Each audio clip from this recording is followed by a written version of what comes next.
lungsod ng San Jose ay matatagpuan sa hilagang bahagi ng lalawigan ng Nueva Ecija. Ito ay napalilibutan ng mga bulubundukin ng Sierra Madre sa silangan at Caraballo sa hilaga. Ang mga tao sa lugar na ito ay may populasyon na 578,643 at karaniwang pagsasaka ang pinagkukunan ng pangkabuhay. Ilan sa mga produkto nila ay mais, tubo, niyog, munggo, sibuyas, mga prutas at gulay. Sa ngayon ay unti-unti na itong nagiging urbanisado at patuloy sa pag-unlad. Hindi maikukubli ang katapatan ng mga taga San Jose sa pananampalataya sa Diyos at sa patrong si San Jose. Sa simula't simula pa, ang binhi ng mabuting balita na ipinunla sa Diocese ng San Jose, Nueva Ecija, ay masagana ng nagbuo. Mula sa pagiging isang maliit na parokya, ang parokya ni San Jose Manggagawa ay naging sentro na ng Diocese ng San Jose, Nueva Ecija noong February 16, 1984 sa ilalim ni Pope John Paul II at ganap ngang itinalaga noong July 14, 1984 na sakop ang 18 parokya at isang chaplain sa CLSU.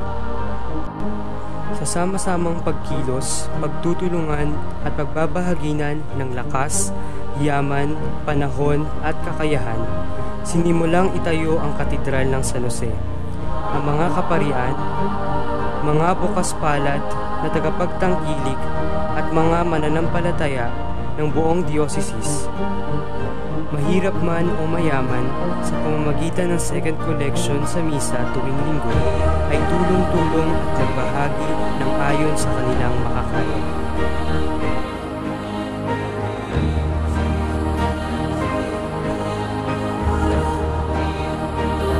Ating libutin ang tahanan ng Diyos na isang katuparan sa pangarap ng mga mananampalataya ng San Jose.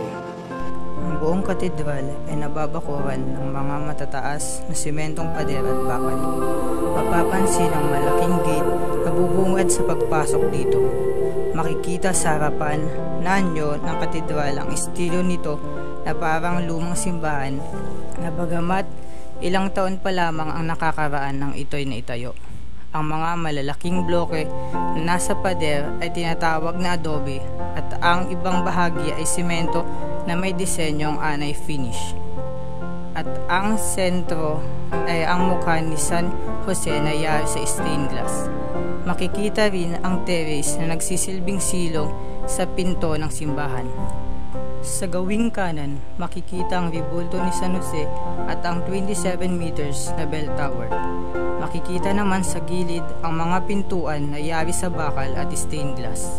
At ang dome na pinaka-atraksyon dito, na may mga disenyong gawa sa iba't ibang kulay at disenyong gawa sa stained glass. Ang parking lot ng simbahan ay sadyang maluwang. Ang flooring nito ay may fabricated cement na may mga cording pabisukat. Makikita rin ang mga landscape sa paligid at maging sa mga ribulto ng Birheng Maria at ni Jesus.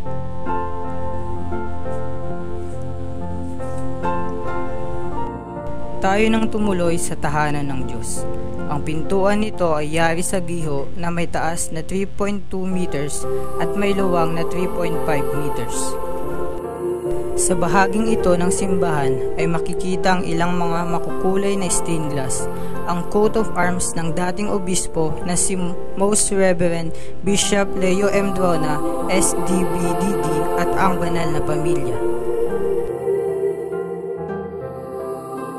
Sa kanang bahagi ay ang hagdan papunta sa tuktok ng bell tower. May humigit kumulang na 26 na hakbang hanggang sa balkonahe at 56 na hakbang mataas sa tama. Ang balkonaheng ito ay ang bubungad sa atin bago makakyat sa tuktok. Makikita dito ang ganda ng buong simbahan sa loob at paligid ng simbahan sa taas ng terrace.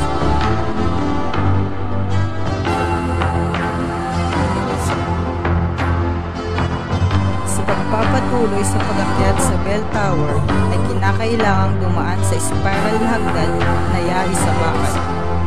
4 na beses ito ang paikot-ikot lamang.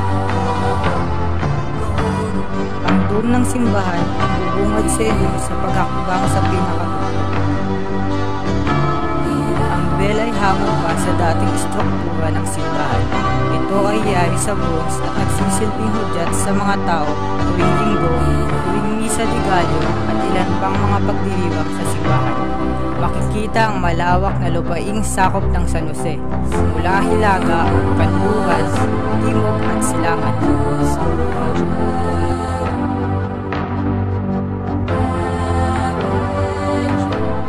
Ito ang kumpisalan sa katedral. Ito ay yari sa inukit na mga kahoy na may pinturang gold at silver.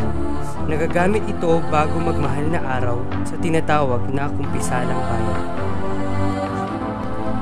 Ang aisle ng simbahan ay kapansin-pansin ang kintab na yari sa granite. Sa gilid nito ay may mga upuan na yari sa kahoy at humigit kumulang sa 100 ang bilang.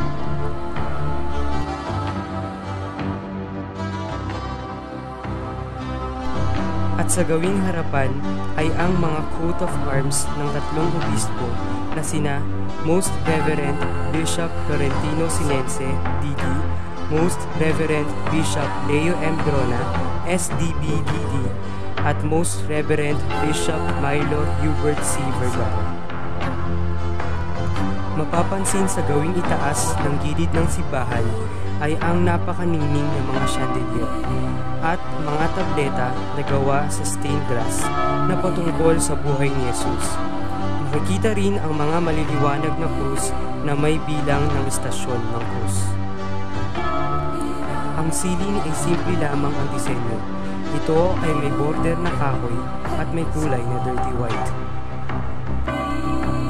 Ang bahaging ito ng simbahan ay para lamang sa lay ministers na siyang katulong ng pari sa pagbibigay ng komunyon.